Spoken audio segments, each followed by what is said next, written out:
Welcome to Bible Fiber, where we are encountering the textures and shades of the prophetic tapestry in a year-long study of the 12 minor prophets. I am Shelley Neese, president of the Jerusalem Connection, a Christian organization devoted to sharing the story of the people of Israel, both ancient and modern. This week we are reading the sixth and final disputation, which covers Malachi 3:13 to 4:3. In Malachi, God consistently speaks in first person to the people, a fact made more significant knowing Malachi is the last of the writing prophets. God is the dominant speaker in the first, second, fifth, and sixth disputations. The sixth disputation demonstrates that the spirit of cynicism has taken deep root in the community. The people dare to criticize God. However, for the first time in the book, we learn there is also a righteous minority who remain faithful to Yahweh. The bulk of the disputation describes how the coming day of the Lord will be a vastly different experience for the righteous and the unrighteous. Once again, Malachi introduces the disputation using his standard formula of hypothetical dialogue between God and the general population. God makes an accusation, and the people give a smug response. In this case, God accuses them of speaking harsh words against him. The people, always speaking with one voice, ask, "How have we spoken against you?" The rejoinder's tone could either reflect intentional denial of God's words or sincere surprise at the accusation. Either way, the prophet's job is to show them that their indifference to God and his decrees is equally as offensive as rejecting him and criticizing him aloud. Malachi's generation is filled with doubt. From their vantage point, obedience has gotten them nowhere and makes no difference in the quality of their lives. They question what they profit by keeping his commands. They wonder how they benefit by going about as mourners before the Lord of hosts. Mourning seems like an odd choice for them to pick in describing the futility of following God's statutes. However, following the Torah's prescription for mourning rituals gives Israelites the opportunity to put on visible, pious airs. They were permitted to lament loudly for at least 7 days. Jewish mourning customs in biblical times included tearing clothes, growing beards, shaving hair, and rubbing ashes on their heads.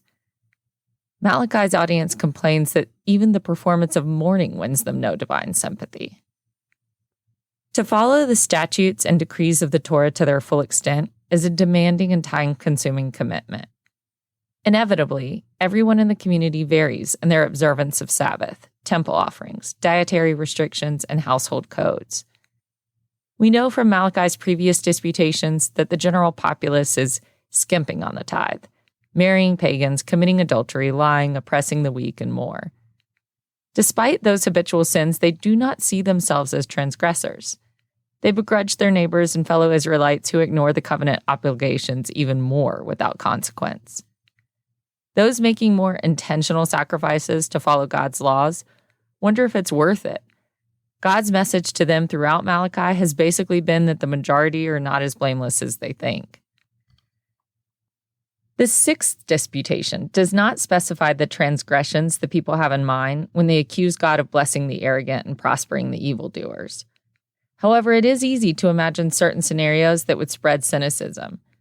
For example, if a merchant sells his wares on Sabbath, he profits from the lack of competition. As a result, the people grumble against God, making their creator and covenant maker an object of disdain. Shallowly, they conclude that faithfulness gains them nothing and only puts them at a disadvantage compared to the faithless. I'm not picking the example of Sabbath breaking arbitrarily. We know from Nehemiah that in the restored community, people were profaning the Sabbath routinely.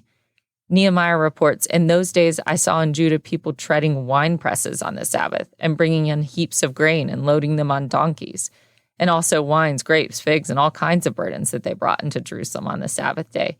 And I warned them at that time against selling food."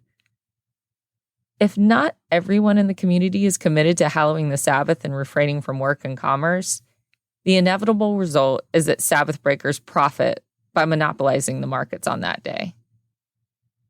Even if the people are justified in their complaints about the worst offenders getting away with their law breaking, the glaring problem with the people's mindset is that rather than delighting in God and his ways, they intend for the relationship to benefit them materially. They desire external reward like money, political favor, and crops, for for their external service, empty religious performance. It was a selfish approach to a life designed for inward faithfulness, love, and reverence towards God. When they mock God for abandoning his law of retribution, they are essentially accusing God of being idle, which comes dangerously close to blasphemy. Despite the aura of spiritual apathy, God has identified in Malachi's generation a minority of Israelites who do revere him. Malachi describes a scenario where a righteous remnant come together and uplift the name of God. We don't know what they say, but God is pleased. Malachi says, "Those who revered the Lord spoke with one another, and the Lord took note and listened." These faithful followers want to clear themselves of any guilt by association with their compatriots. Malachi says, "A book of remembrance was written before him of those who revered the Lord and thought on his name." Possibly, Malachi is describing a covenant renewal ceremony in which he took part. In that case, the God-fearers may have initiated the making of an actual scroll, with a list of the names of the righteous, a permanent record that not every Israelite in the restored community had fallen away. God heard their edifying speech. Even though we do not know what they said, God was pleased with their reverence of his name and their apparent commitment to live a life of obedience. The Hebrew scriptures likely developed the concept of a book of remembrance based off the habit of ancient kings who kept records of everything that happened in their royal courts. There are several references in the scriptures to records of the righteous and unrighteous and even their deeds. The first mention of God keeping track of humans in a book was when God told Moses he would blot out the names of those who sinned against him. Centuries later, Daniel described the resurrection of the dead as a roll call based on the names written in God's book. In the Psalms, David described God's book as a prescient recording of life events before someone was born. Revelation described a final judgment of the dead using multiple books, which include names and past deeds. On Yom Kippur, the holiest day on the Jewish calendar, Jews greet each other with Gamar Chatima Tova, which means a good final sealing. The belief is that God decides on Yom Kippur whose names are sealed in the Book of Life. The tradition of a Book of Life exposes the belief that a day is coming that God will balance the scales of justice between the faithful and unfaithful. He will declare the faithful his treasured possession, and he will spare them as parents spare their children who serve them. Treasured possession is a throwback expression evoking the events of Mount Sinai when God chose Israel out of all the other nations. God promised that if the former slaves obeyed his voice and kept his covenant, they would be his treasured possession. By juxtaposing the reaction of the righteous to the tone of the unrighteous, Malachi shows they can no longer accuse God of withholding punishment. Malachi says, "Once more you shall see the difference between the righteous and the wicked, between one who serves God and one who does not serve him." In chapter 4, the day of the Lord language takes over, with God's wrath symbolized by fire.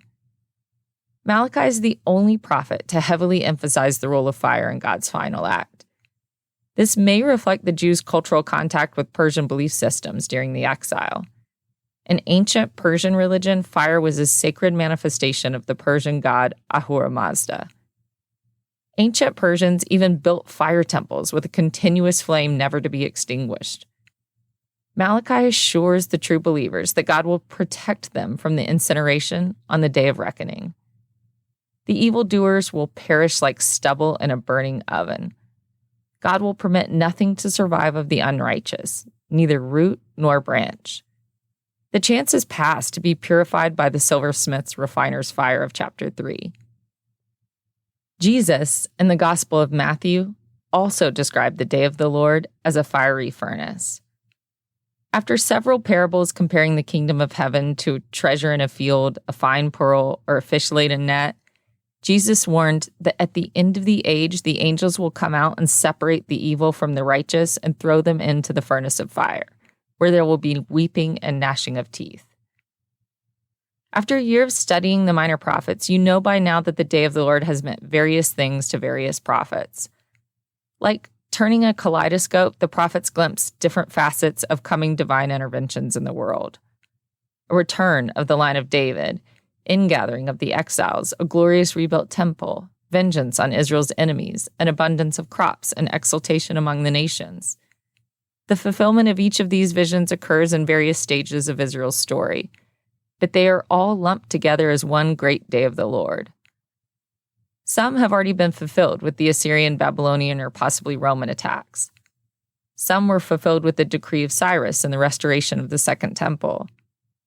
For Christians, some point to the first coming of Jesus and his mission to suffer and die on our behalf, while others point to his return to rule and reign over the earth and make all things new. Malachi adds a new facet to the prophetic kaleidoscope by describing the redemptive characteristics of the day for true believers. On the great day of the Lord, a fellowship of the righteous and a cleansed nation is all that remains.